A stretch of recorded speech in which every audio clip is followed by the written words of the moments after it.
Hello, everyone. This is Toni Weel with Sara, and I will soon introduce my guest. I'm very excited about today's podcast or show. I'm calling in from Florida. It's hot as it has been the whole summer, and I think everyone experienced a little bit of that. I have Caycee of Caycee with us. And she is a Dr. Morse detox specialist. She is an iridologist. She is also into herbs. And I didn't even realize I was ordering something on Etsy from Light and Body, I think it is. And I was very pleased with what I received, but also all the other things that she had. And then I saw that she was doing video readings of eyes, and I had a few readings of my eyes, and I thought, my gosh, this would be so interesting to, to do this and to show other people how it also can be done. Because what we do is a pretty extensive eye reading, but then on, you have it on paper, it's written down. And what Caycee does is show you exactly in your eye where the weak points are. And it gives you actually an even better understanding as to where to look in the eye and learn more about it yourself. So I gave Caycee my eyes to play with from a few years ago. I don't have any recent ones. And I know there are some quite interesting issues in those eyes. And I would love for Caycee to share with you her work. She has an amazing, informative website. The links are in the description. She is also into herbs. I have to add that is on Etsy. If you would type in Light and Body, you would find her store there with all the herbs. Definitely something to check out. She has a lot of YouTube videos showing you how it works. I think her last one was about, can you see trauma in the eyes? So I'm curious to see if they found the trauma in my eyes, because I know where they are. And it's a beautiful way of doing the iridology. And I would everyone to suggest to, check it out, how this works. So Caycee, it's up to you now. Please unmute yourself. You are still muted. Hello. There you are. So, yeah, do you have any questions for me? Thank you so much for the introduction, by the way. And I'm so glad that you realized that those are my herbs that I sent you, because I knew that was you when I sent them. So I'm really glad that you enjoyed them. And that was the pineal gland detox kit. Yep. Wonderful. But I didn't know it was you. I know, that's so interesting. I knew it was you. So yeah, about my website, I invite anybody who's interested in iridology to go there and check it out. My goal when I first started that website, and really when I first started doing the readings on YouTube, was to provide a resource as vast and wide as and complete as I possibly could, because that's what I needed at the time. After I graduated after I took Dr. Morse's iridology training, I really felt like I needed a lot more in order to feel really confident with iridology, because I hadn't really been introduced to iridology before that course that I took with him. So yeah, that website has a ton of resources. I even have a few PDF downloads, and then for textbooks on iridology.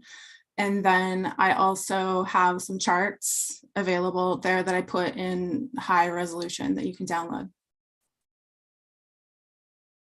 So yeah, do you have any questions for me? It's very helpful, and sometimes it's no, I have to say something different, because what came up in my mind was I have the eyes of a 60-year-old with diabetes type 1, and they're brown, dark brown.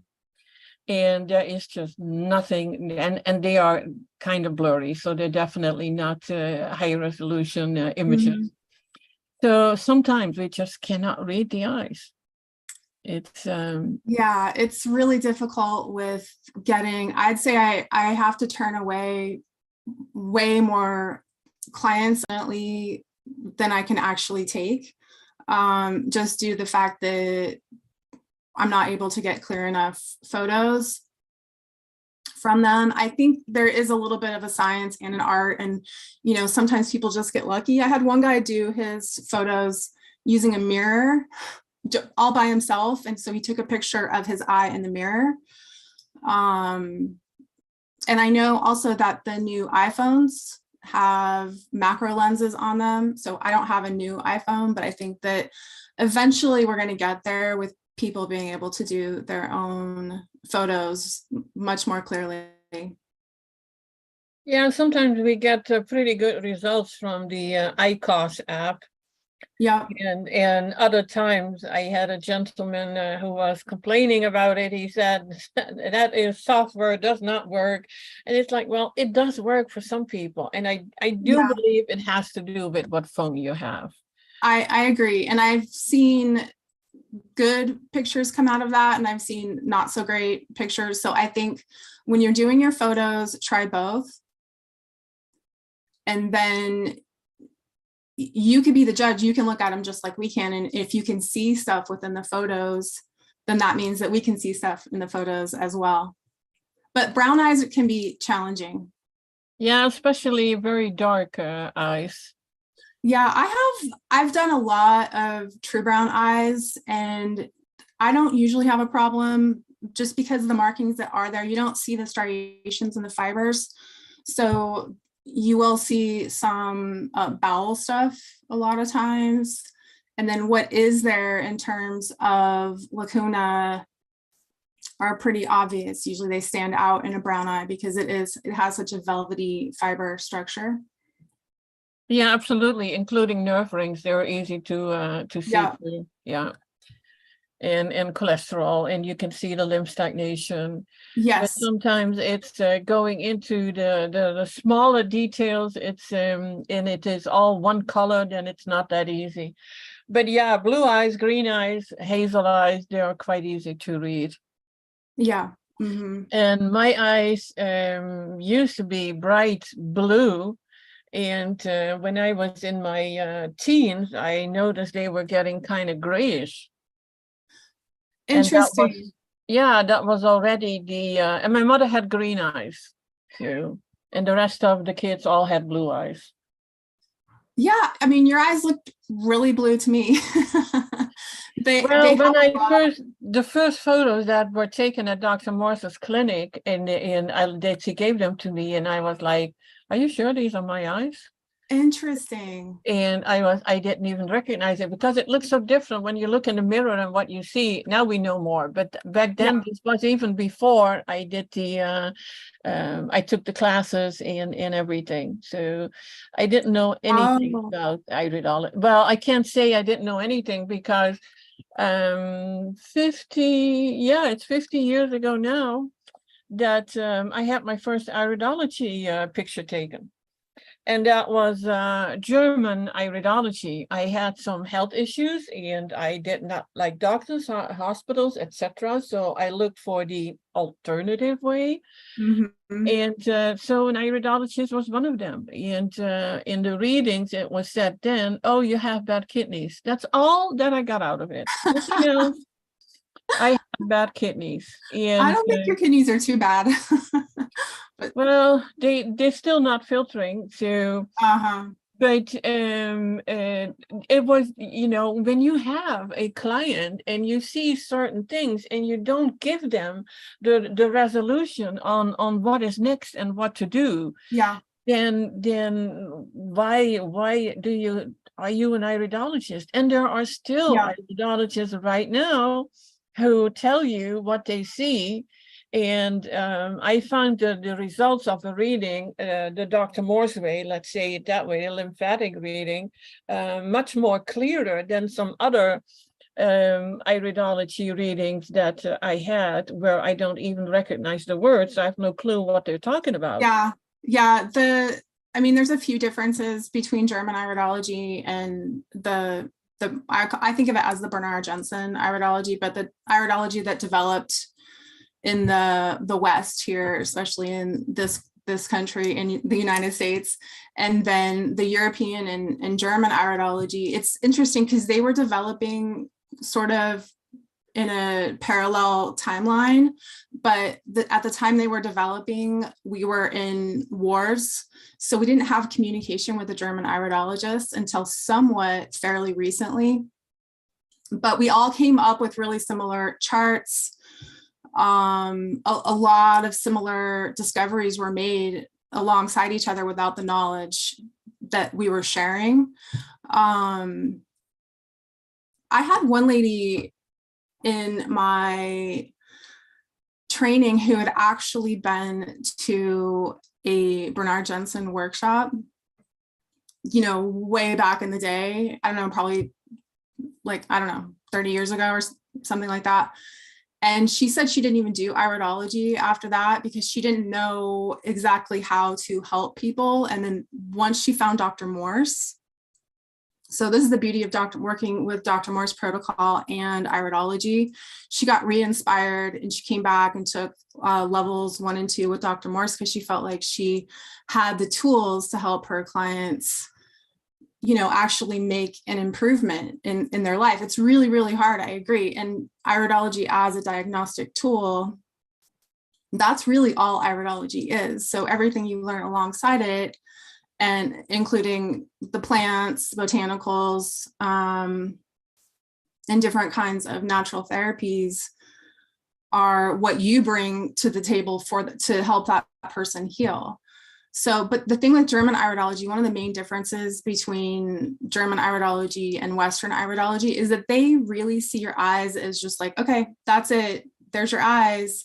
And they do use a lot of anatomical medical terminology. So like the collarettes, for instance, instead of the autonomic nerve wreath, and they have radial furrows instead of radii solaris, and they have concentric furrows instead of nerve rings,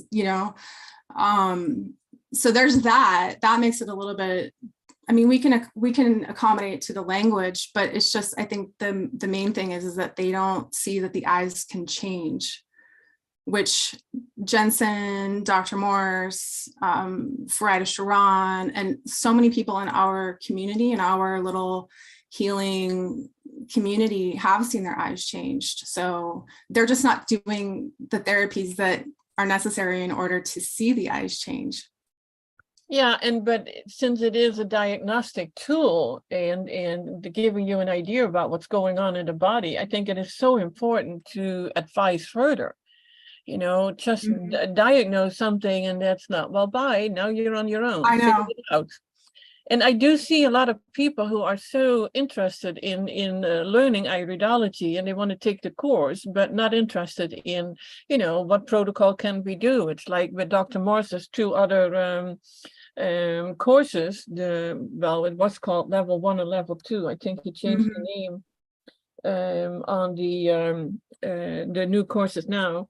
But I think without that, you cannot advise people, and it is so important. The other beauty, what I found, is that you have people that feel that they are completely healthy. There's nothing going on. Those are the most difficult ones.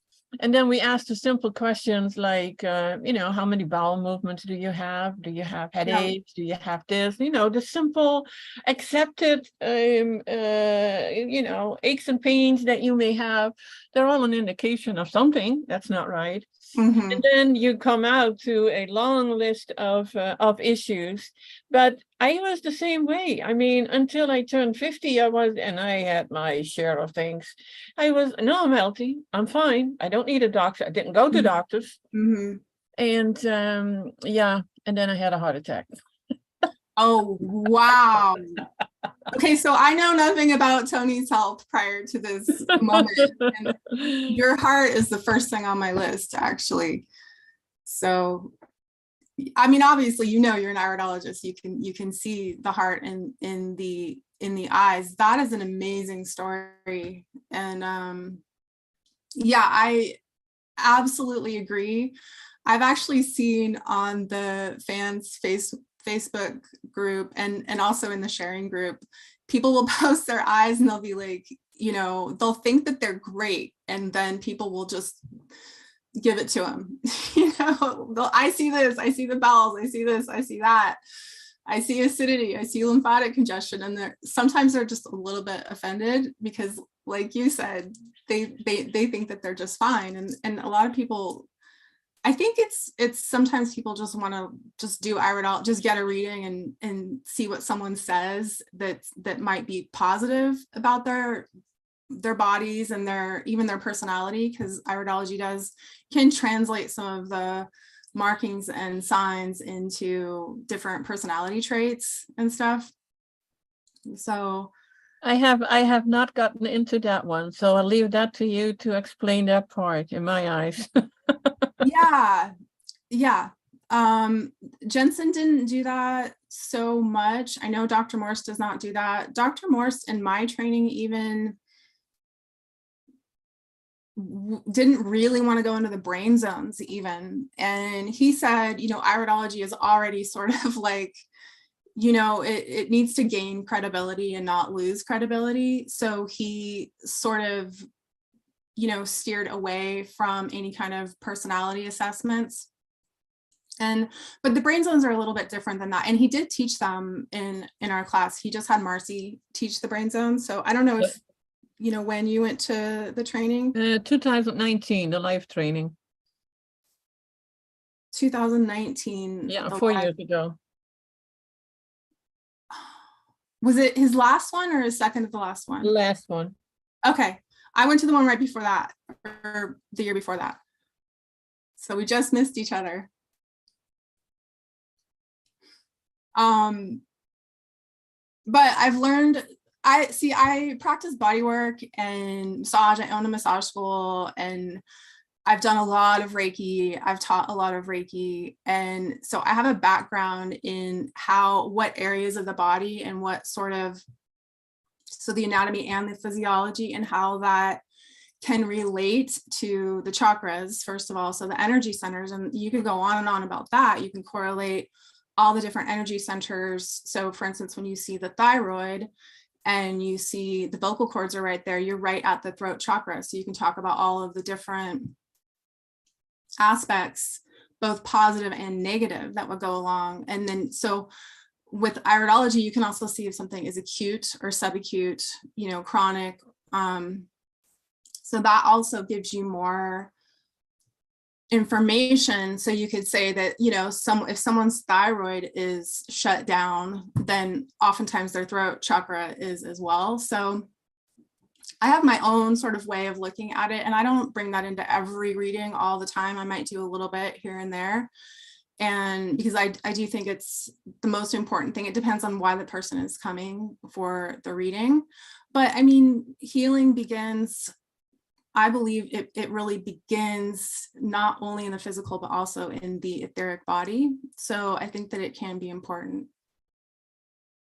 Well, it's good that you go into the other part in the chakras, because we have clients at some points they are not healing, not even with the right diet.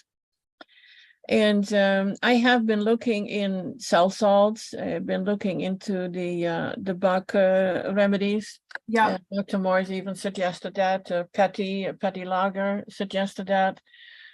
So there is always more to it, but you don't want to make it too complicated. I have had my eyes read, and I looked at the report, and I like, oh my God, is there anything actually working?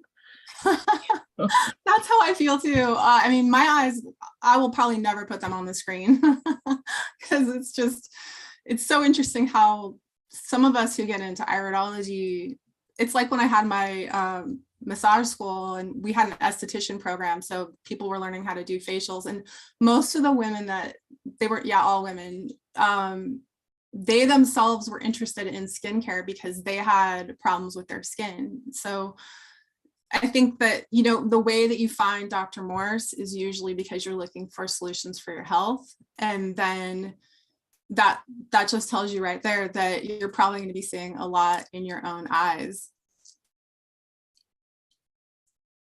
So did you have time to look into it so we can do some screen sharing?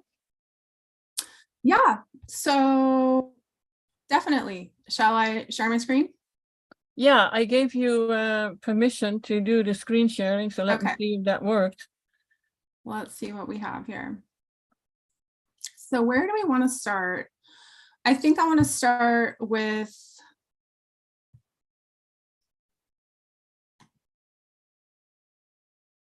both of your eyes. So, and then for anyone who may be watching, this is probably all that we're going to get to today. Did you want to?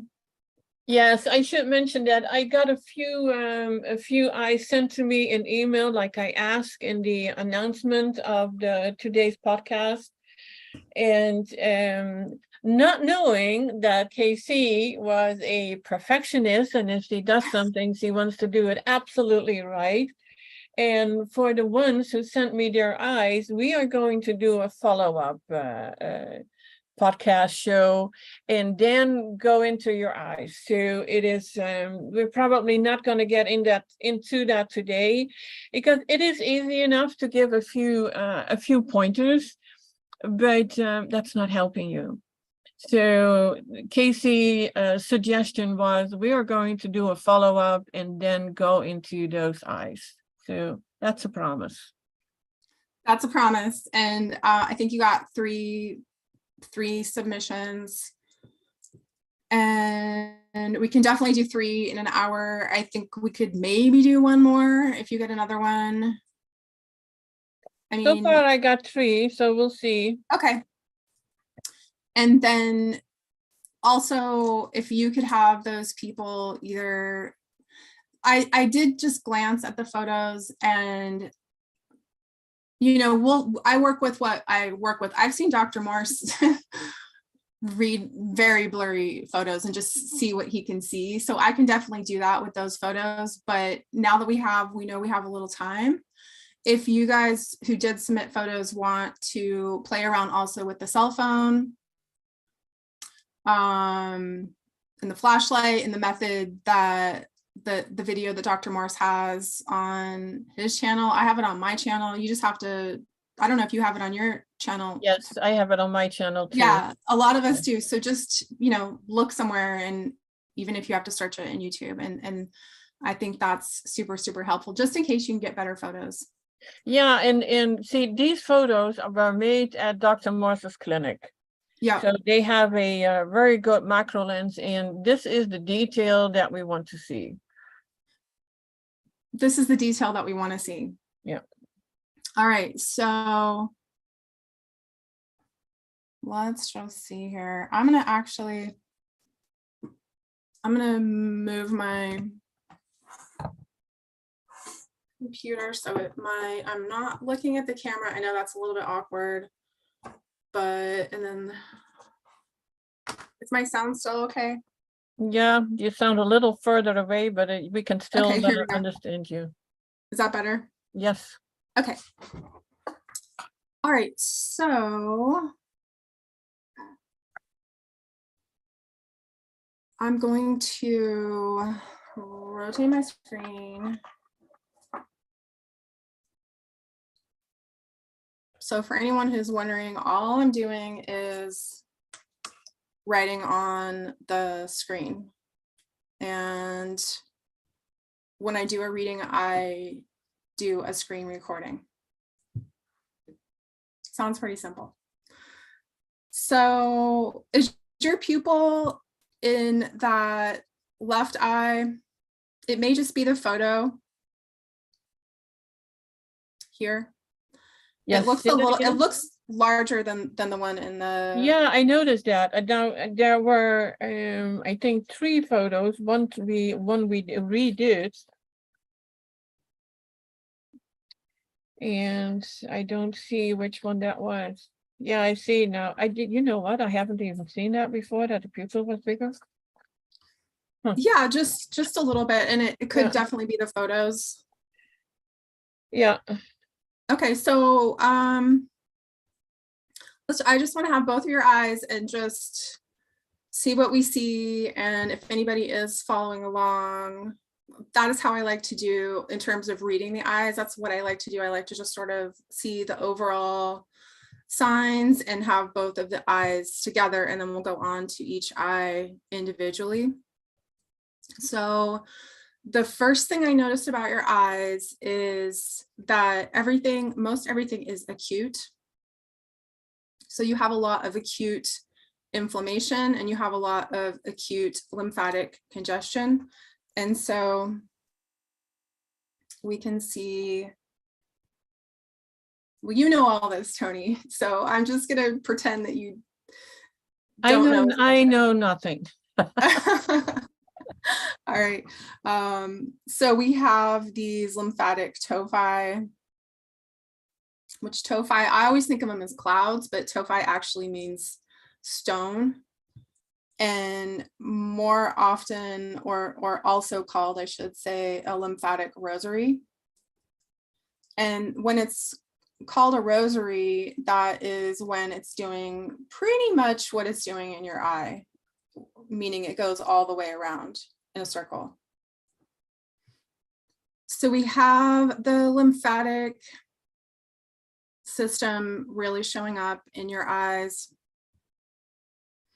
And like I said, we also have a lot of inflammation. Now, I will say that in terms, so another difference between German iridology and I think of it as Jensen iridology, which is not uncommon to refer to Western iridology as such, because he really was the main pioneer and explorer.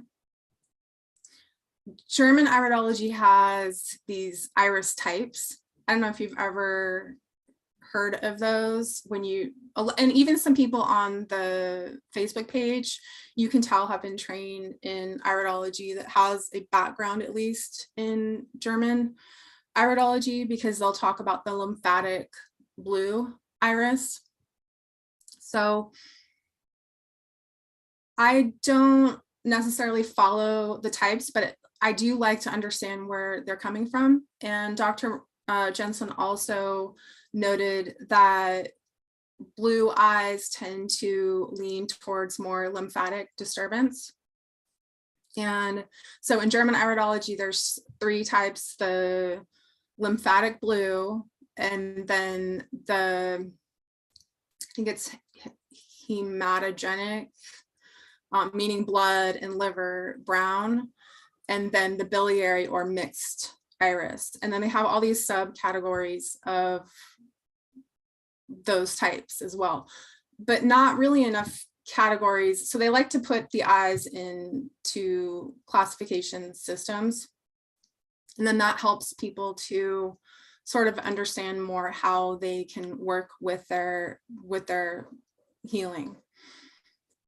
So, but what I'm getting around to saying is that the lymphatic system is seen. So in Denny Johnson's Rayid Iridology, he talks about this as a sign of people who are sort of dreamers and who have sometimes an issue with protecting the self, or they're empathic. So they tend to pick up on other people's emotions. And that's just looking at the lymphatic tophi. But for you, so we're looking at the lymphatic tophi or the lymphatic rosary, and you have it in both eyes pretty consistently. But for you, you have so many other features of your iris that indicate the opposite of that, really. Like you have pretty strongly woven fibers. So it may be a combination. And that's why I don't really get into the typing, because I would liken it to like astrology, you know, like if you know astrology at all, when people say, oh, I'm a such and such sun sign, to me, that's what iridology typing is. It's very, very limited. So there's a lot more to be seen, a lot more features that come into play. So I prefer to just describe all the features and let the person resonate or not resonate with that. So you can see that the fibers are pretty tightly woven. There are some zigzag fibers. So I'm over here in the left eye, and I'm just going into the fibers right now. And zigzag fibers usually indicate a reservoir of unused energy, and that could be physical or mental. So some level of a little bit of frustration can come about if you've got really a lot of heavy zigzags, which I'm not really seeing. So in terms of strength, I don't know if you've been told this before, I feel like you do have a very strong constitution. Have you been told that before? Oh yeah. Okay. Hold on. A very strong constitution. And just with a little bit of openings in certain areas. So the heart area right here, and we'll get to that, does have a little bit more of an open weave and is not as finely woven as some other parts of the iris in terms of the fibers.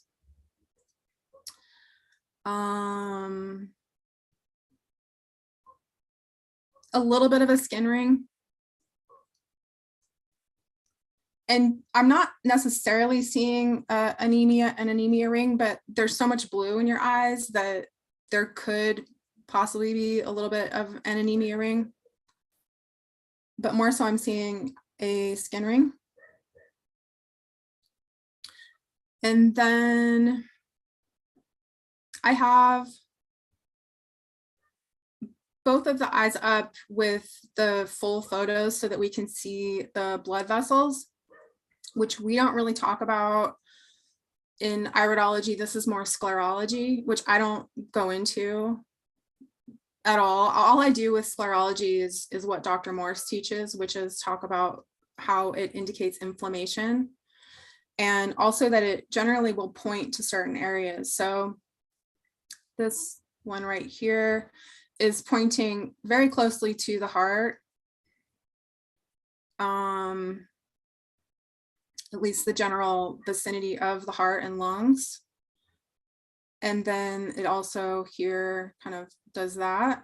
So we have some inflammation indicated in the sclera, and then here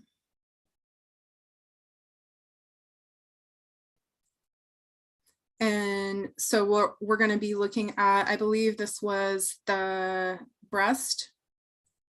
And then we'll just see what other anatomy is in here that could be pointing to. It's not always significant, but I do tend to like to note that. I'm also seeing that we have, you know, the shimmer of the potential cataracts. And how is your eyesight? I'm almost blind in my right eye. Okay. And I don't know if it's glaucoma or cataracts. I know Dr. Morse said that is the hardest to heal. This started probably already 15 years ago, and it has progressed a little, but I feel that it's, I still want to reverse it. I give myself another year before I would go to possibly surgery. Yeah. Because it is annoying. and but it's only in the right eye, not in the left eye. Okay, interesting. And I even 25 years ago, I had high pressure on the right eye, so that indicates glaucoma. And I like to think that because of all the things in healing that I've been doing, that it didn't progress any further than it has. Right. It's Yes. been a very slow, yeah. I knew from I was going to bring that up sooner about people who always feel healthy and nothing is wrong. My younger sister was like that, and she passed away last year. Oh. She didn't want to hear about anything iridology, Dr. Morse, or whatever we are doing. So yeah, that's very sad. It's But very sad. I'm sorry to hear that. yeah, especially when we know, you can be in control. It's not the doctors, it's you. Yeah. When you know your weaknesses and what you can do and why you are at the point that you are, and Dr. Morse talks about that a lot too. It is like you created it, and that is so hard to hear for any of us. Yes. And that goes back to what you were saying about the emotional healing sometimes being the block. Oh, absolutely. I mean, I know that with myself. I mean, it's what I mentioned before we went live. It's like being a perfectionist. I was a perfectionist. It was, and in the work, I was a fashion designer, and always wanted to have it 100% looking good on the person, and it took sometimes a lot of extra time. But what happened was that I didn't even think about myself, and that was not a good thing. Now, after being sick, I've been sick for 8 years before I met Dr. Morse. Okay. It wasn't only the heart attack, it was a femur that broke when I twisted my leg. So you know that the bones are weak, and having psoriasis and arthritis, and you could just add things up to the max, and then you had to say then, it's like, I'm not really healthy. Yeah. So yeah, I hadn't, until I met Dr. Morse, I hadn't worked for 8 years. I had way too much brain fog. These are older photos, so you can see why. And it was, I actually took the course when right in the beginning, I started to change my diet, and it was like, my God, this is it. It's just, I am one of the people, and we come across many of these, is like, they tried everything under the sun, everything from all the doctors and even psychiatrists and psychologists and alternative things, and it was just not working. And then I work a lot with the health questionnaire, and then we see what the diet is, and everything that they take from a host of vitamins and other isolated chemistry, like Dr. Morse calls it. And then it's like, oh, okay, I can see why you are where you are right now, so we can change this. So, and then you come to the conclusion, oh my gosh, it's so simple. It is so simple. It's so simple. Yeah, we acquired this and over our whole life, and it is hard for people to realize it. It is what you did. It is not in your genes. Of course, you get your lymph and your blood system like your mom was. And my mom was not healthy, and she died unnecessarily when she was 89 years old. And she could have lived a lot longer if there was no interference from Exactly. So it is and it's like with the eye problem. It is I got over the fear. That is one thing, because I know I am in control. So if I don't stick to my diet, I cannot expect that I heal. And this is what we share with people too. But like what we say, it is so simple, but we all recognize it is the hardest thing to do. All your programming, over what food is good and what medication and what you need to do, down the drain, forget about it. You have to forget everything that you have been taught about what is the truth. And it doesn't matter if it goes into the proteins and you need meat or you need milk or you need this, and it's like no, let's do it differently. What is our body made for, etc. So yeah, I don't want to take over your presentation, so no, that was very helpful. I'll be quiet. No, that was excellent. Thank you. There's so much in there. I was like making little mental notes and then I was like losing them one by one, but for sure trying to help people in this line of work when they're not open to it. I figure whoever comes to me, for the most part, they have made that breakthrough where they are actually owning their own health, or willing to own their own lives and not hand it over to the medical profession. And not only that, even the people, you see it in the group and I see it with my clients. It's like, oh, well, so what can I take for that?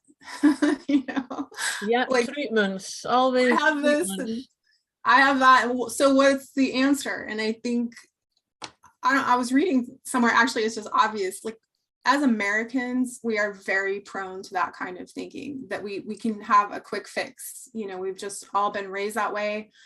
And I think in some other countries, and, especially like when you look at the medicinal or medical systems of Ayurveda and Chinese medicine, it's not always a quick fix. So it's really just kind of, that's the first hurdle, is realizing for yourself that it's your body, and then how simple it is. It's such a good point. It is so simple. And I think that explaining to people, whether you're doing a reading or, you have a client that you're just, trying to help along their healing journey, explaining to them how the kidneys work, explaining to them how the lymphatic system works, usually helps them to see. And when you look at the eyes and you see the kidneys, which we'll look at here in a minute, and you show them all the lymphatic congestion and you show them the weaknesses and you show them the areas of injury, then they're usually even more willing to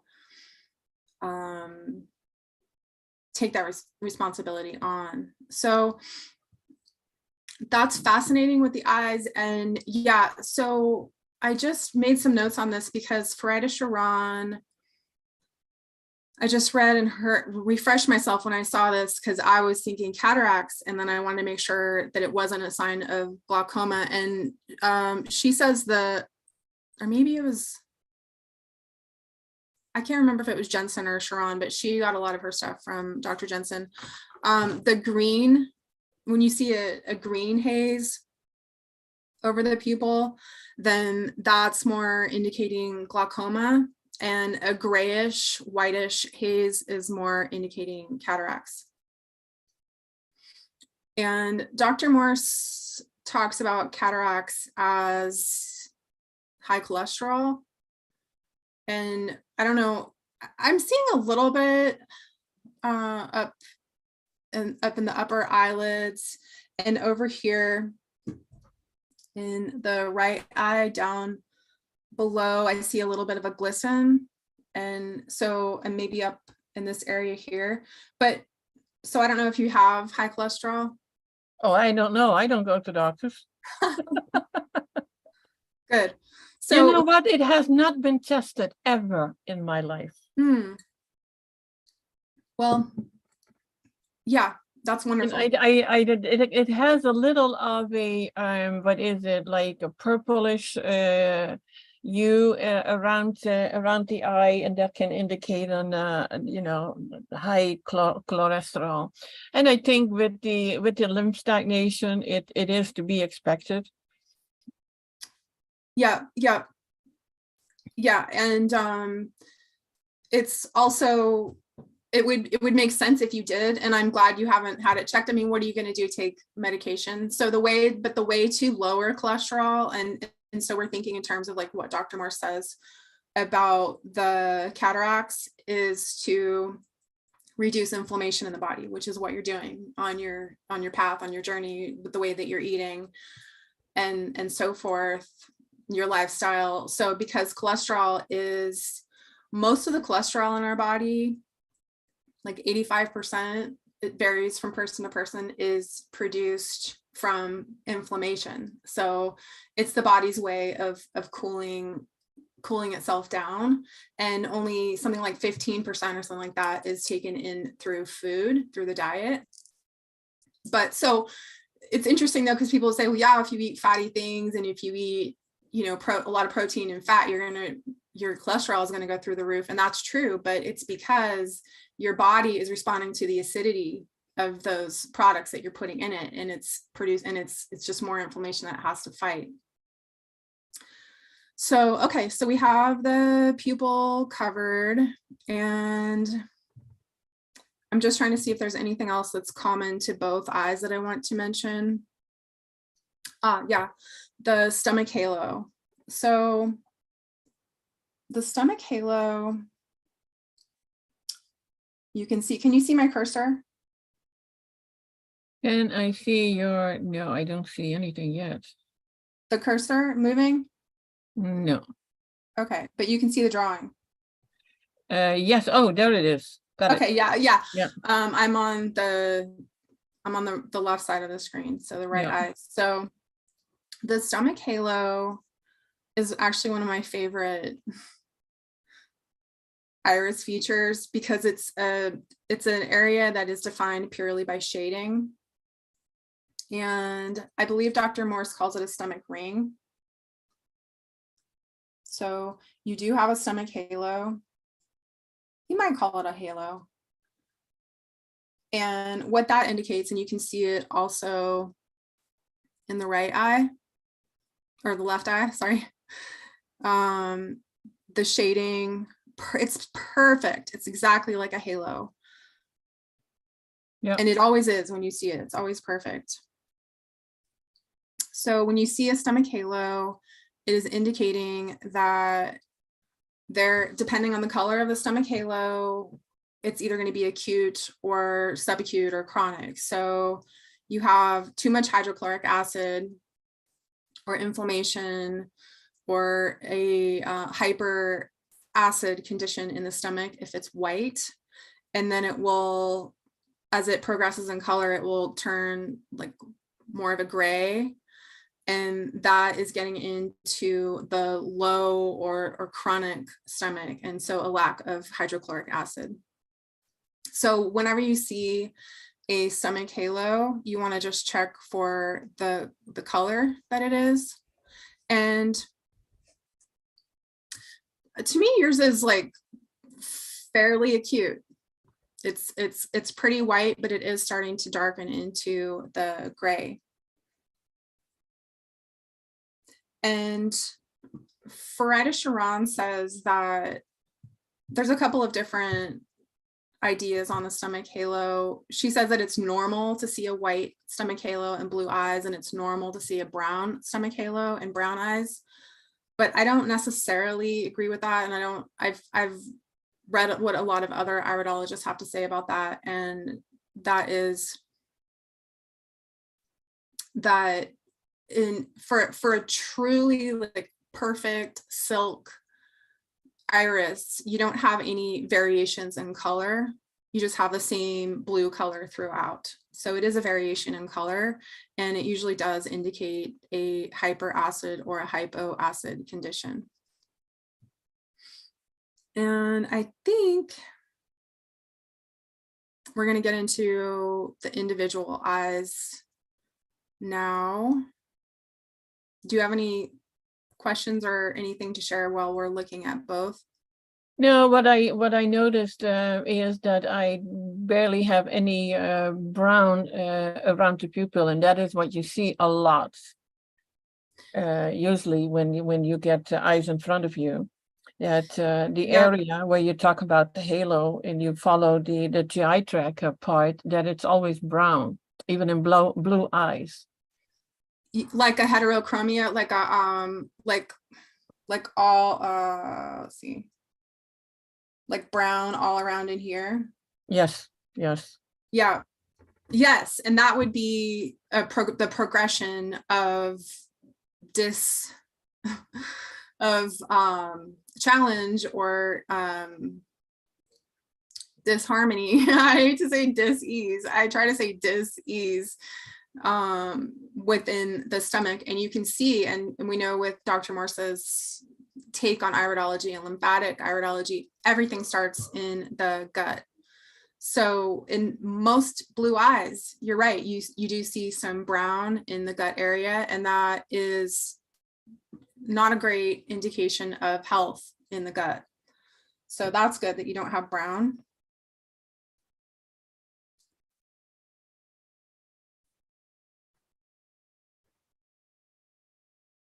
And the pupillary margin, this is when I see the possible cataracts. It's always interesting because it shows you like the pupil itself, and then you can also really see the pupillary margin really well, which is the line directly, the circle directly outside of the edge of the pupil. And it looks fairly healthy. You can see that you have radii solaris originating from there, some toxicity originating from the bowel, but it's not too jagged. And then with the difference in the size, because I don't know if it's consistent with the pupils, we're looking at I haven't looked at it the last 2 years. It's about time I do again. Yeah, it might be fun to see if they've changed at all. But you can also see, so the pupillary margin, which I just highlighted right around the border of the pupil, is indicating the health of the stomach lining and as well the health of the central nervous system. So there's a whole thing on, I could probably do like an hour-long video. I probably should, but it's kind of a challenging topic on pupil dynamics. But we are looking at different size of pupil as stress or constriction of the central nervous system, or more of like a flaccid or too relaxed nervous system when they're larger. All right, so let's then, I don't know how much time we have. Just let me know. I'll go through pretty quickly with this section, maybe. You're fine. Okay.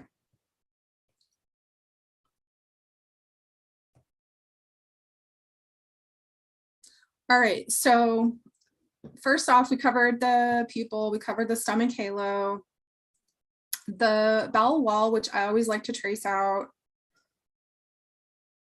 There could be some slight prolapsing. I think I saw that more so in the right eye. But the bowel wall, to me, it's not, I lose it in a few spots, but I'm just gonna. And the reason that I like to trace the bowel wall out is because of the importance of, because of the importance of locating, mapping out different anatomy within the body and in the iris, a lot depends on where the bowel wall is. So we have a lot of things, as you can see in the chart, that are on the outside of the bowel wall. And the heart, the way that you find the heart is, it's very important that you know that you're on the outside of the bowel wall when you're reading someone's eyes and looking at the heart. So right in here, I don't see the bowel wall. I lost it, but there's a little bit of stress in the sigmoid colon, or the bottom of the descending colon. And then that is causing or related to some congestion in the spleen. But let's keep going. So we're getting into the heart area. not seeing a really clearly defined bowel wall, but I think for the most part, I can see it right in that area. And if you can't see the bowel wall, then a lot of times, like in brown eyes, like you can really not see the bowel wall in my eyes. You just have to go with shading. So that looks like the bowel wall. And then I saw in both of your eyes the neck. So this area right in here, right about 1 o'clock, almost 2 o'clock is the neck. And you can see how the fibers get a little bit wavy. And then there's this very small, almost like a crypt-like lacuna in that neck area. And I saw a little bit in the back as well, but mostly the neck.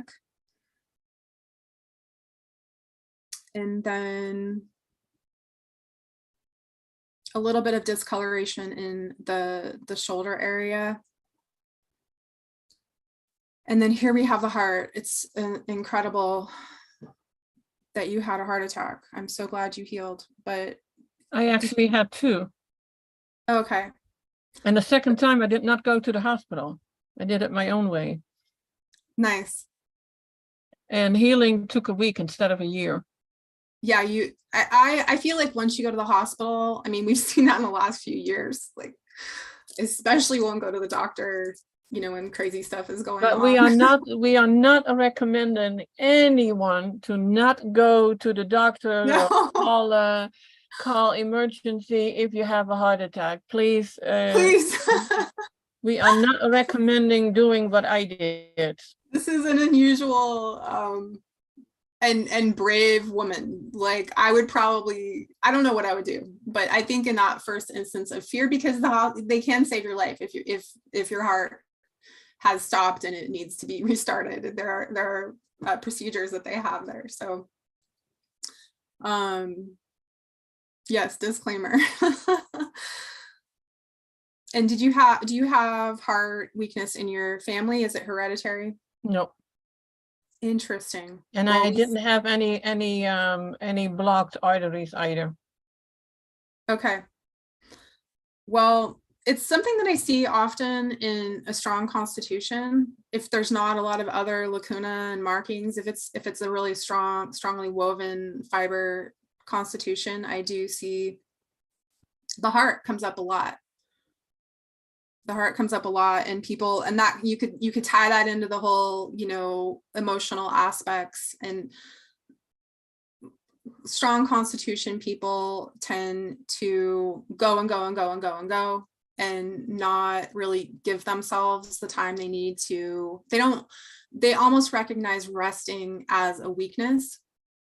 This would be like the silk type, and your eyes are not quite silk, but they're pretty close, like a linen, or maybe like a really high thread count cotton or something like that. So that is a tendency, and so that will show up in the heart. People go and go and go and go and go. They don't give themselves time to heal, time to rest. They give, especially looking at the lymphatics, the rosary, and then they have a heart attack. So I do see that a lot. So I'm going to highlight the heart here. We have this darkness, and then we have these wavy fibers, and the aorta is up in this area, and then the heart is right in here. And again, this is one of the reasons that it's really important to know where the bowel wall is, because then you can find the heart. Okay, and then a little bit in the left breast in this area. And that breast area leads into the hand and arm.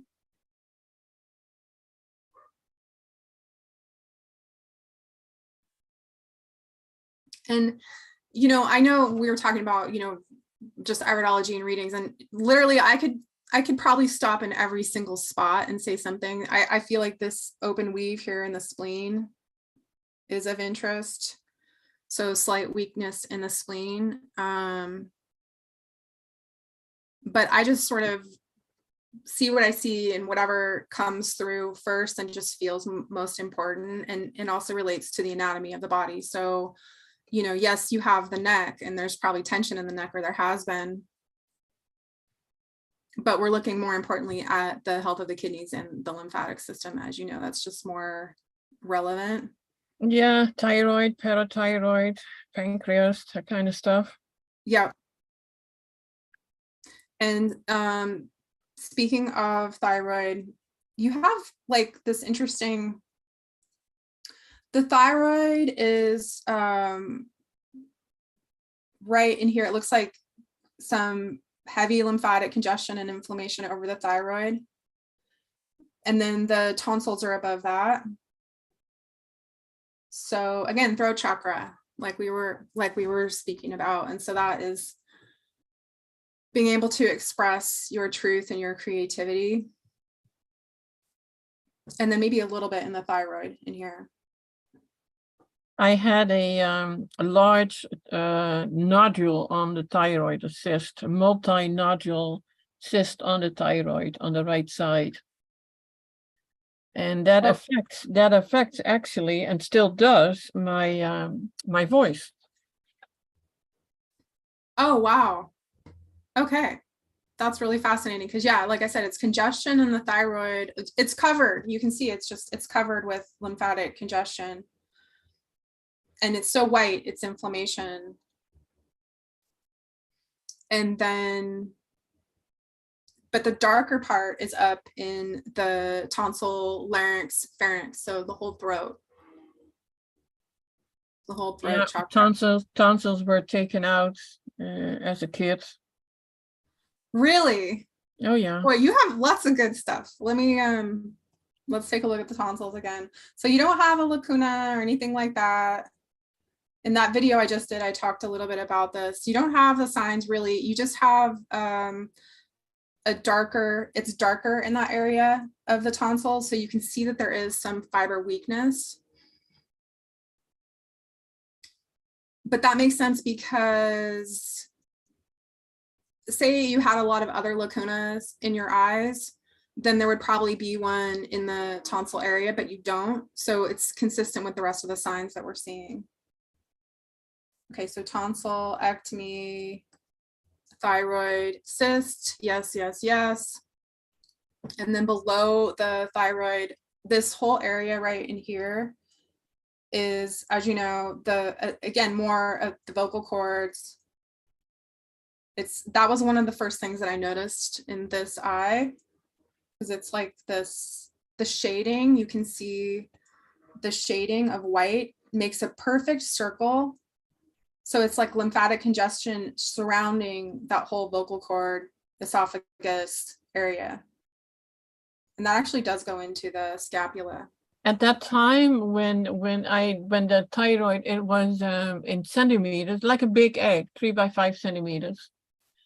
Oh wow. And when before I got all raw, it was much worse, and I used to lose my voice a lot. But that was when they first diagnosed me with thyroid cancer, and I was like, oh my God. And then they told me they were wrong. It was just a big cyst. They call that multi-nodule cyst. Okay. They told me to come back every 6 months to make sure it wasn't cancer. And I said, thank you. And I've never been back. Yeah. And that's an example of, like, you know, personally myself, I think that it is wise for the most part, unless a cyst is on, you know, there's always nuances to having things removed, but I'm sure you're glad that you had that removed.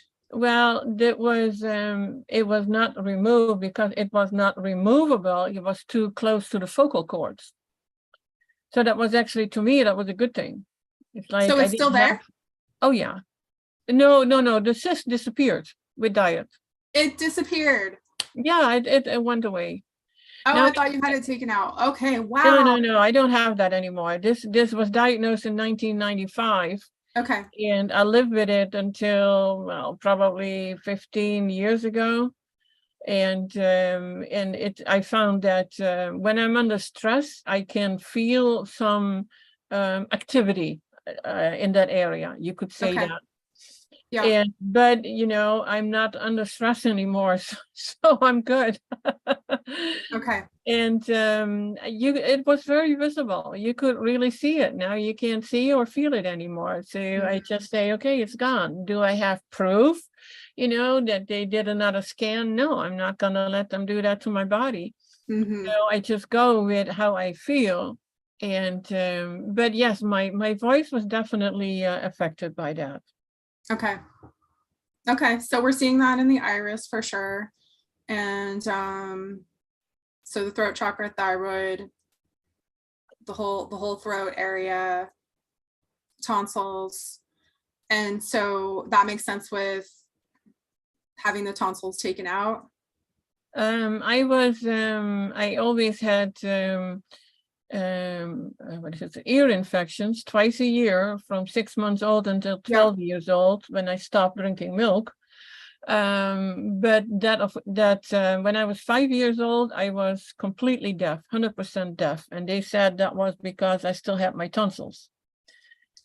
So they did take the tonsils out. I mean, there was not much talk about it. We're talking about the 50s. And, it was just a thing that was done, taking the tonsils out. Almost every kid, it was, they did it.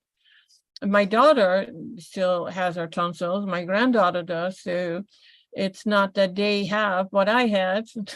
But the thing is, when I was pregnant, I lived on apples. So that was probably a good thing. Yeah, that probably was a great thing.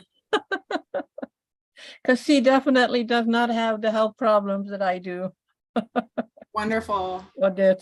But she got your good genes. Yeah. Now, there was another thing is that you see a brown spot in the left eye. Down here? It is, what is it? Like 5 o'clock, that area. Yep. That appeared when I was 19. And did you see that was kind of at 19, my gallbladder was taken out. So there was trauma in the body. You've had your gallbladder removed. Yes. So we'll look and see in the right eye any signs of gallbladder. But this spot here is like sort of like the groin area. So yeah, let me talk about this whole section. So I don't remember what leg you said with the femur, but this section starts at the thigh knee foot. And then it goes all the way over to the pelvis. You can see the discoloration all throughout this section. So there's a little bit of heterochromia. There's probably more discoloration now because I have a big metal piece in my left leg and hip. Interesting. So that is trauma in the body. You were speaking about that in one of your videos. And that is trauma in the body. Yeah, absolutely. And then I'm guessing that it's affecting the whole entire groin and pelvis as well. Yeah, and this is 9 years ago, so okay, I'm sure it's visible in the eye. For sure. All right, so and then medial to that, we have the kidney in this area. And I can see it's a little bit dark in the adrenal gland. And it's a little bit dark in the kidney area right in here. But it's nothing major that I see in the kidney. A little bit of challenge. Again, my kidneys are very stubborn. In all these years, they have not, with whatever I tried, they have not really filtered. And the interesting part is it didn't stop me from getting better. That's really great. So you will always see improvement, even though your kidneys are not, filtering as much as you would like to see. That's a really nice thing to say for people. Yeah, because sometimes, we get so hung up I know people who they only urinate in a glass bottle to see if they are filtering. It would drive me berserk. I couldn't handle that.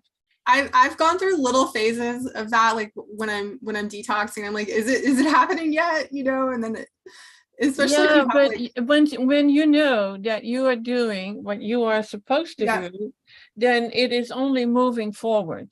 Despite if your kidneys are filtering, yeah, and we tried the I'm not a big fan of dry fasting, probably because I find it very hard.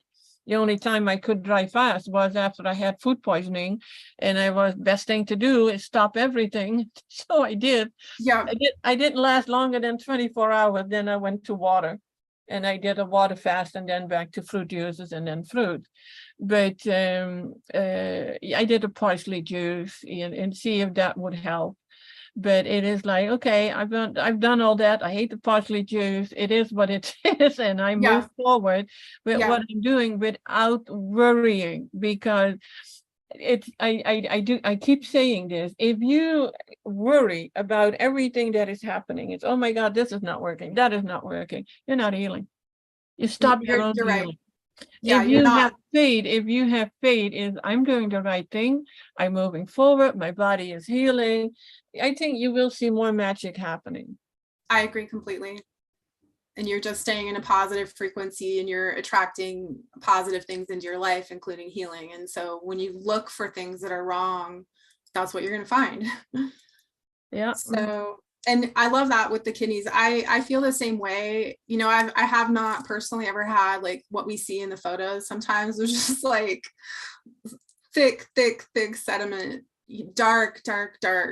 But I do feel like it's important for people to know that there are many variations on how well your kidneys are filtering, and I'm sure your kidneys are filtering better than they were, you know, before you started this protocol. So Yeah, the last time I had to pee in a jar at a doctor's office is probably more than 20 years ago. And they say, oh, it's nicely clear. I know. But hey, what did I know 20 years ago? Not what we know now. Yeah, well, they still, and in fact, it's, you know, I don't want to go off on like a Dr. Morse kind of a thing, but when I was in my herbalist training, like my formal training, I've been studying plants. Hey, did I lose you? Are you there? Yeah, you're back. Okay. So I was in my herbalist training, and this was like a school for homeopathic medicine, and they also offered iridology. And in the anatomy and physiology course, they had us do an exercise where we were talking about how much water we had to count, how much water we were drinking. And, you know, this is still the mindset today, even in natural healing schools, which is you need to drink a lot of water so that you can be hydrated, and you should be peeing clear. And so it's still completely misunderstood. Well, I do believe, no, I'm sure of it, because I've seen it with many hundreds of people. We need water. And Dr. We Morse do says need that, water. yeah, Dr. Morse says that too. It's like, you know, it when you are healed, in are we ever, as messed up as our bodies are we ever completely detoxed? Until then, we do need to drink water.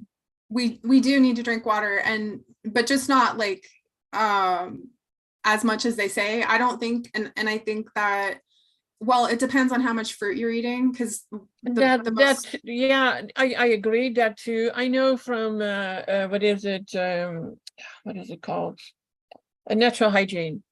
They want you to gallon and a half.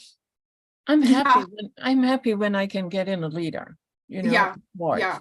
So I'm not gonna, but at least get that in, because I have days that I've been busy. I didn't think of it. I may have been thirsty and ignored it, what we many times do. Mm-hmm. But then I'll pay for it at night, because I get severe cramps in my legs at night. Mm-hmm. So you you need the water, and Mm-hmm. but do we need a gallon or 2 gallon? There are people who actually get that much in, and I can't. We know that we cannot drink. Our kidneys cannot handle more than Mm-hmm. 1 liter in an hour, 1 quart Yeah. in an hour.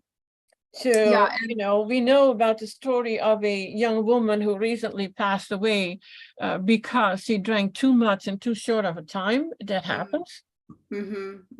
So, but yeah. that is another extreme with different circumstances, because then people get, oh, I don't need to drink water. I better not drink water or I may die. It's, no, we do need the water, but we don't I mean, need. yeah, I think I know what I remember Dr. Morse saying one time, well, don't talking about water, you know, drink water when you're thirsty. You know, it's not, and he Yeah, said, but but you know, I have done it. Like I had about, oh, I think about, I was on fruit juices, and I was close to a gallon in a day and no water. And then after a few days, the cramping at night started, and I had not figured out then that it was related to the water. That was later. I think that the water in a lot of ways, because I don't think that it depends on how congested you are. I think that the effects that we feel, like in terms of what you're saying, what I'm getting is that you're kind of diluting the acidity in your body with the water because it's more neutral. Well, I see the same with my husband, and he definitely wasn't as acidic as I am, although we have a lot of similarity in our eyes. I recently had a clients, a couple, and their eyes were so similar that we were thinking like they must be family or something. But I wonder if you live, say that you live the same lifestyle and you've been together for like, you know, I know my husband, I've known him for 40 years now, and you have been together for a long time. You eat the same way. You know, how similar can eyes get? We see a lot of similarity in our eyes. That's so interesting. Yeah, there's in Raid Iridology, he's the one that really talks about the different emotional aspects and gives attributes to things like nerve rings and lymphatic rosary and that kind of thing. He actually does a thing where he has different iris types, like the flower type that has more open weave, and then the silk type has a stronger constitution. Well, he talks about how different iris types are good. You know, he actually does like this kind of analysis on what traits in people work well together. So I think, I don't know, I haven't really gotten too much into that, but I do think that you know, you're probably a lot like your husband. And so I think that's really interesting. And then, well, in terms of your constitution, and then, so we have the genotype and then the phenotype, right? So that is your environment and where you live and everything, down from the coordinates of the earth, the astrology, what you eat, all of those things affect your body greatly. So that could certainly be the case. Yeah, similar lifestyle. It's quite interesting. Now we see a lot of the same symptoms with people. You know, it's kidneys, it's adrenals, it is often also the malabsorption because of you know, how our gut is so, well, you could say clogged up. And we see also a lot of thyroid and a lot of parathyroid issues. Yep. Those are pretty much the basic things that we pretty well actually see with everybody. In my eyes too, it's the same thing. Yeah. It is, and then usually you'll see when you see all the glands, a lot of times you'll see the pituitary and pineal. Your pituitary gland, for me, just looks very congested and covered with, you said brain fog, and this is what you'll see too in the head and brain area. When you have a lot of lymphatic congestion, that can result in some level of brain fog. So I can't really see the pituitary or pineal. You but know, yeah, Caycee, when I met Dr. Morse, I could not even finish a sentence. I could not remember the words. I was talking and then I completely lost it. Oh, wow. And so, and it was last year, you know, January was almost, you know, 2 years after I changed a lot of things. I didn't think much about it. And I was like, oh my gosh, I'm pretty much talking from 6 in the morning till midnight. So what has Wow. changed in that time, with the brain fog? I still have sometimes that I can't remember a word. It's, I usually speak English, but I am Dutch. I mean, I moved to the US 20 years ago. Mm-hmm. But and with my husband, he's also Dutch. We speak Dutch, and now it's like sometimes a mixture of English, and sometimes we're missing words. But I don't think. Well, I still have brain fog. No, it's not really anymore. But at that time, I stopped reading. I couldn't finish. I couldn't even finish a paragraph reading. Wow. It was that bad. And then if you see that and I wasn't on any of the herbal formulas, I just changed my diet. Now I have to say, and I have mentioned this more often in the podcast, is when I met Dr. Morse, I was all raw already. So Uh-huh. I was already 2-3 years, no meat, dairy and eggs. And but a raw diet, it does have avocados, it had a lot of nuts and a lot of seeds, and you make seed crackers and you put nut butter on it. There you Yeah. go. A lot Yeah. of fat, a lot of proteins, and I was not healing. I was actually at my worst, and I was, Wow. Mhm. even on an all raw diet. So when you are yeah, have as many problems as I had, yeah, I see that raw diet, that was my transitioning, but then you feel that you're not healing at all. And Yeah. I wasn't eating a lot of fruit. So let's be clear about that too, Yeah. because I didn't know that then. I was following medical medium with the crazy amounts of celery juice. Did that for 18 months. Well, I was my absolute worst. Yeah. And Yeah.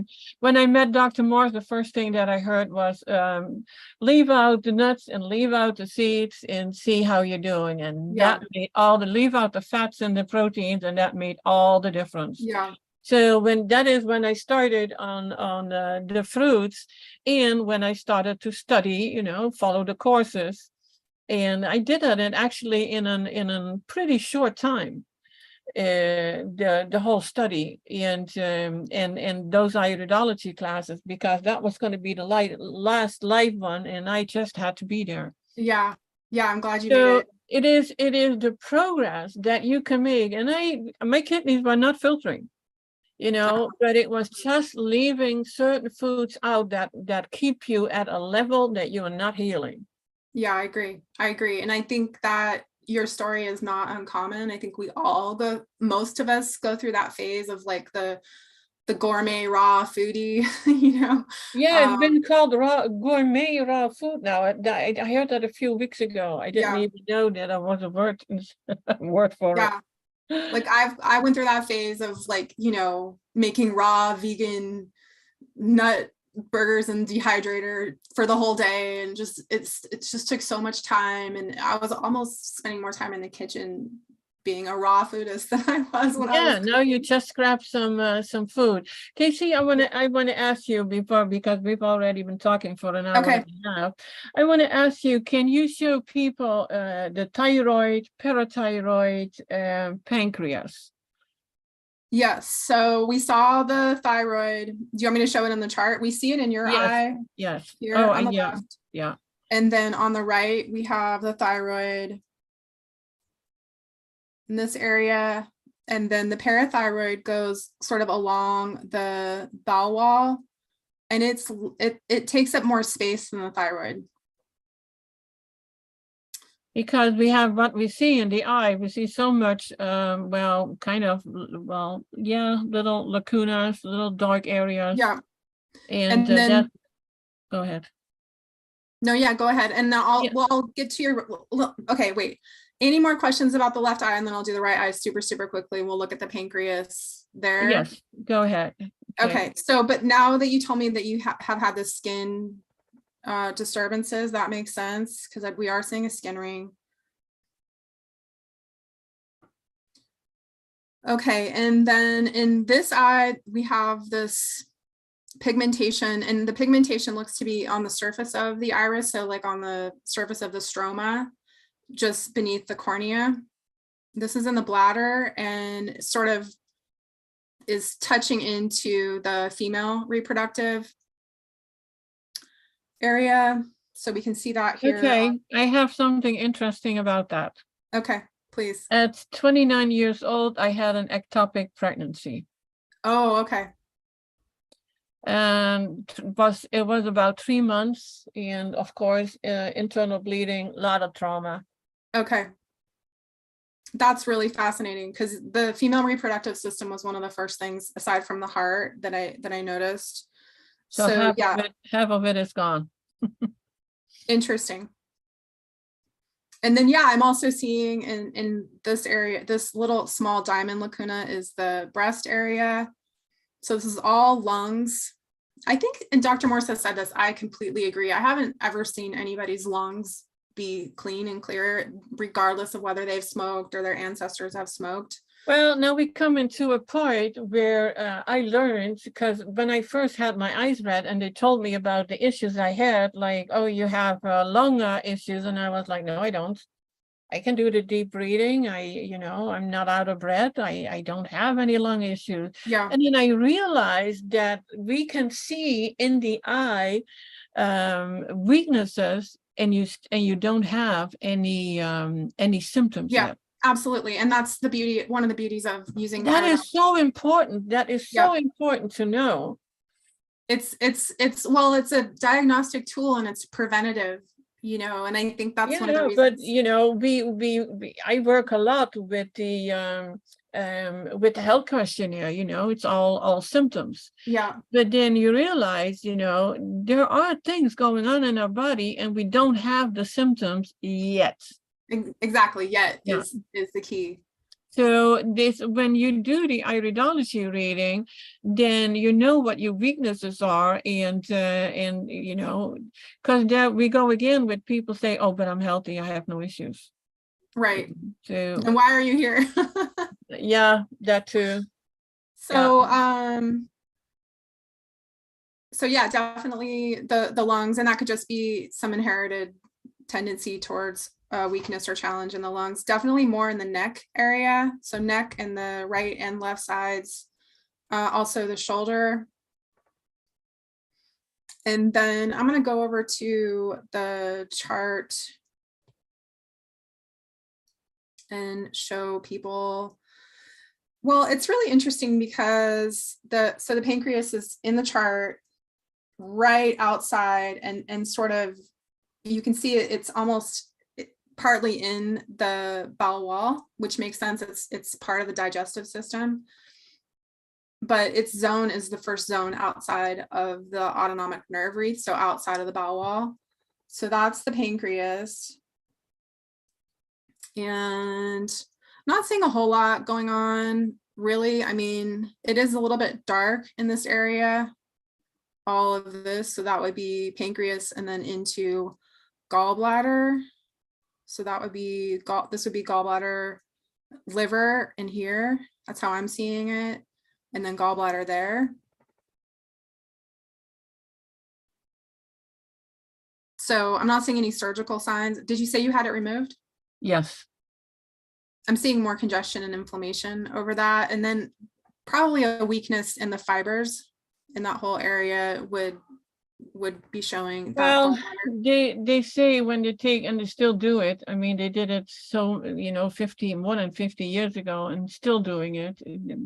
Easiest thing seems to be, oh, we suspect that you have gallstones, and then remove the whole gallbladder. Yeah. I've heard that from so many people already. Yeah. Nothing has changed in all these years, and I never had an issue with eating fats. It didn't bother me at all. Oh, interesting. But I have heard other people, they cannot eat any fats anymore. So yeah, I can see where your gallbladder is not there, and even the doctors back then said, oh yeah, but it grows back. So they knew. We heard, and Dr. Morse, I was listening to Dr. Morse yesterday, and he said he had not heard of anybody growing a gallbladder back. But the thing is, are we going to a doctor and have a scan to find out if our gallbladder has grown back? No, we don't. Mhm. So Mhm. we don't Yeah. really know. Yeah, I know he's mentioned that the thyroid will, if you leave part of it, it can. Yeah, because the liver can, The and liver can. I think our bodies are much more magical in terms of. I mean, if the liver can do it, put it that way, I think a lot of the body can as well. But yeah, a whole gallbladder. I don't know. So this might be of interest. We have only in the right eye, do we have, at least in Western iridology, do we have the pancreas, which I just highlighted, which is connected to the ovary.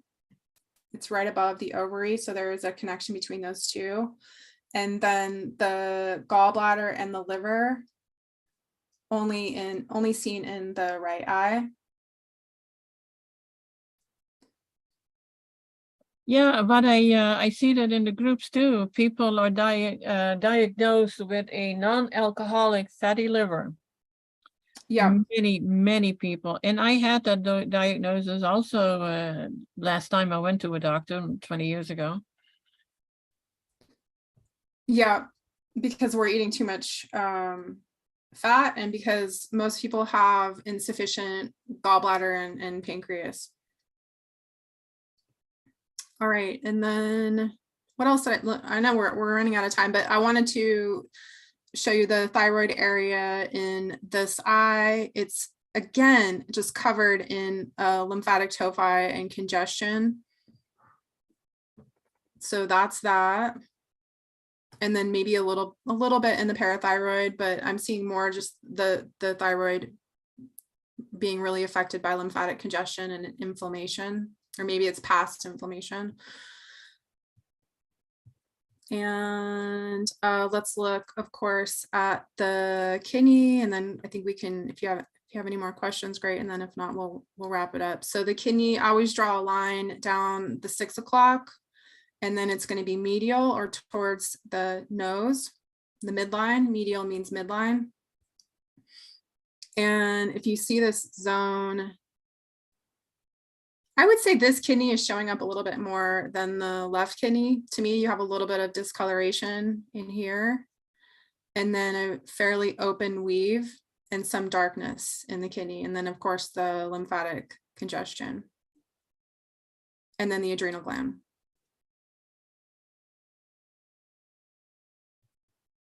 And I think that's it. I had some other notes, but I know we're Yeah, the time is not really that important. It is more that if you make it too long, people lose interest and they get I've bored noticed with that. us. They get totally bored with us. Yeah, absolutely. Well, we've said enough. Okay, one more thing that we come across a lot: the malabsorption ring. Yeah, and so that is when I highlighted in when I had both eyes, and again you can really see that ring really well when people have a hazy covering over the pupil. And so that's in this area in here.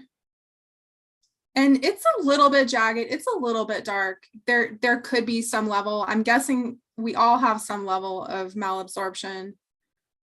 My homeopathic doctor, and I had one from, I think, 19, 20 years old until I left the United States. He told me when I was young about malabsorption. And I had a thyroid issue, and as a teen was on thyroid medication, lost a lot of weight, then I got pregnant. Oh, wow. But so I was always on very low calorie diet. So when I was in my 20s, I was definitely very malabsorbed. And Okay. still overweight, because even though I was always on some kind of a diet to lose the weight, Yeah. and even back then I didn't want pharmaceuticals, but I was on a macrobiotic diet. Well, it's a heavy diet. Yeah, it is. You may go into the balance of the diet, but it is a lot of greens and it's a lot of beans, so a lot of proteins. Yeah. And I could not figure out why the heck I could not lose weight. So this is for all the people that are struggling with their overweight, because now we have a lot of thinness going on with people too. Yeah. But with overweight people, it is always the wrong diet. You can say, yeah, okay, but that was my excuse. It is my parathyroid. There's nothing I can do about. I tried, but there's nothing I can do about it because it is my parathyroid.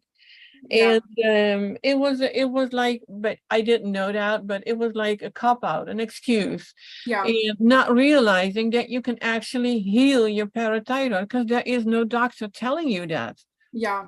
And nowadays we do have a lot of symptoms of a weak parathyroid or thyroid actually, and parathyroid. So Yeah.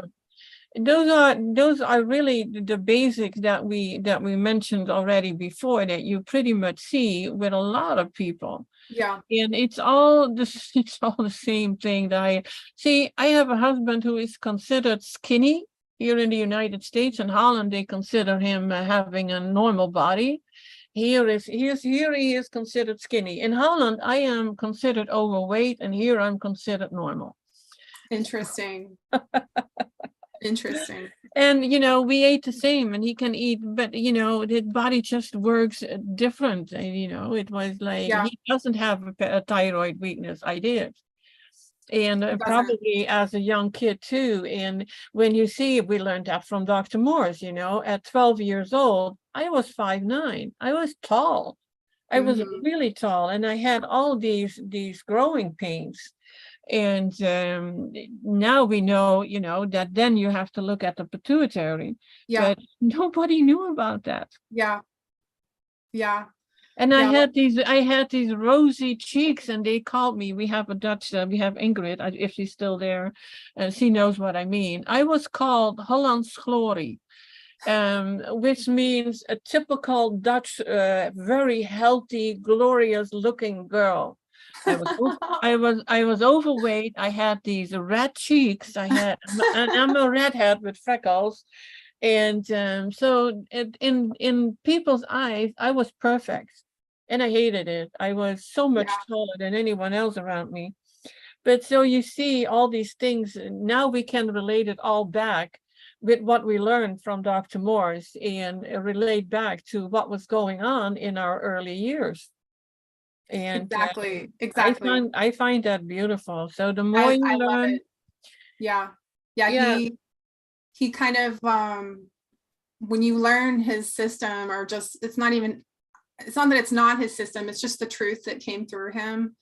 It's like such a sigh of relief. Like and so many dots are connected, and it's just like everything falls into place because you know why everything has felt the way it's felt and how it's manifested in your body. All of your questions are answered when you really understand. And you can watch one video of Dr. Morse's really, and the lights go on, and then of course a lot of us will just keep watching and watching and watching.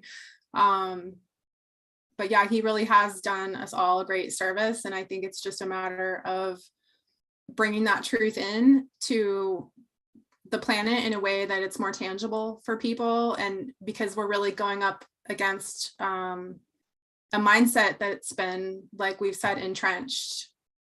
So yeah, it's Sara always calls that, a ripple effect. We show people what is being done. And when I don't advertise my business at all, what I do, answer questions in the groups, and if people need me, they know how to find me.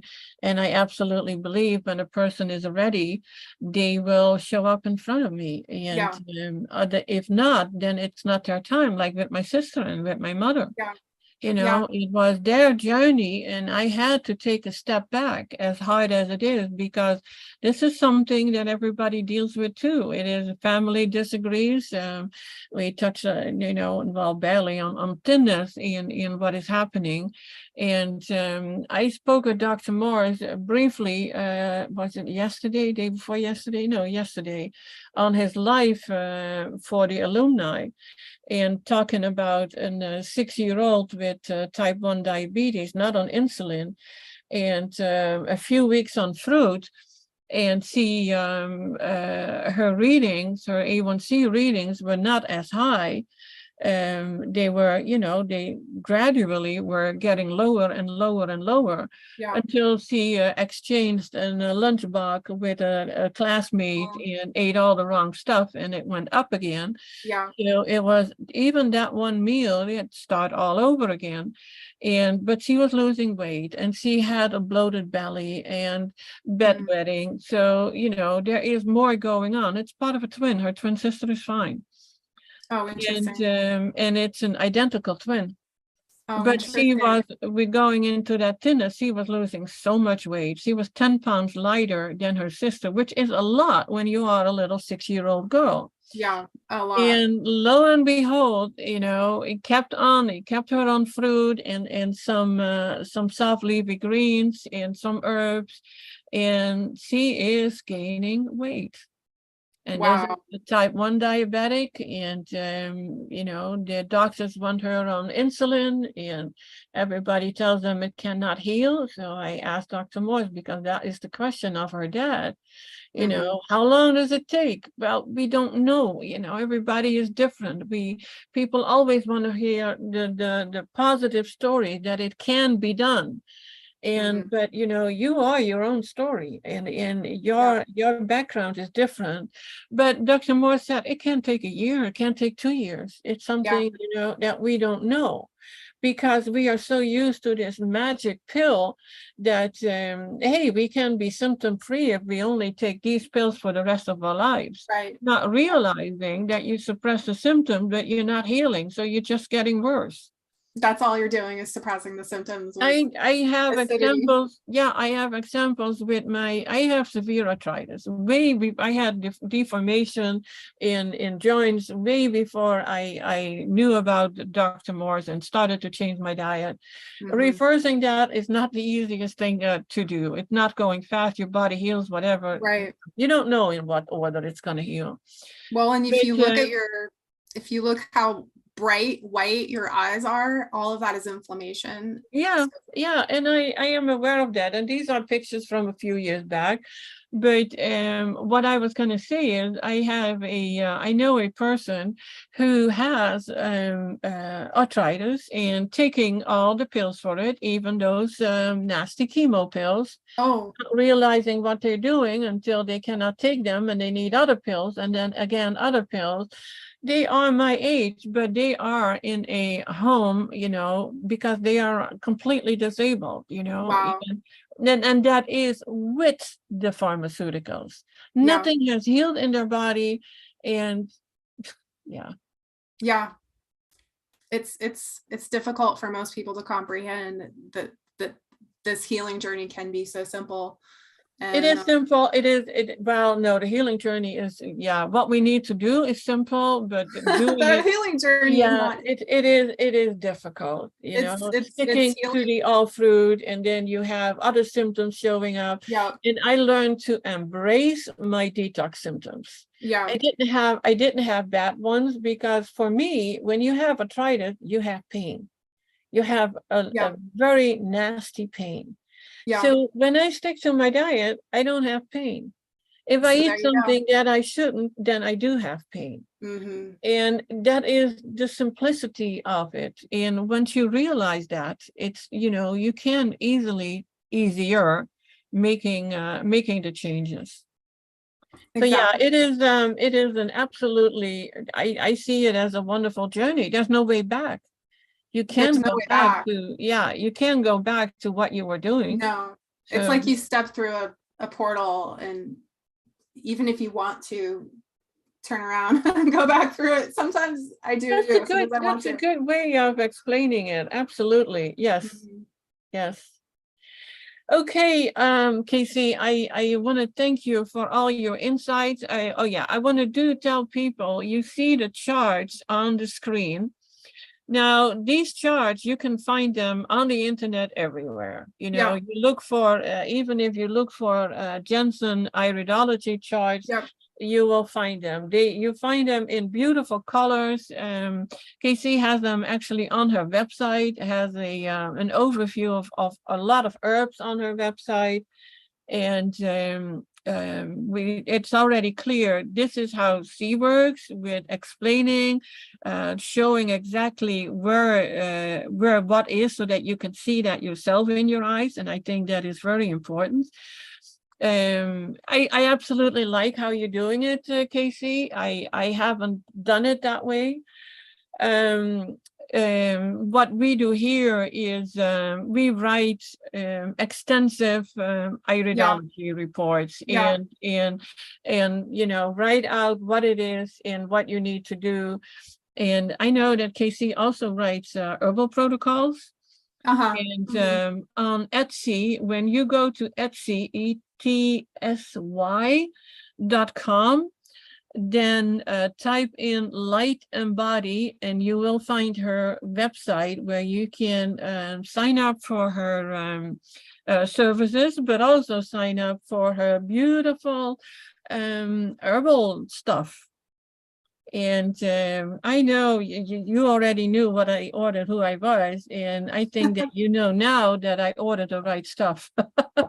Absolutely. Absolutely. Intuitively, completely Wonderful. intuitively.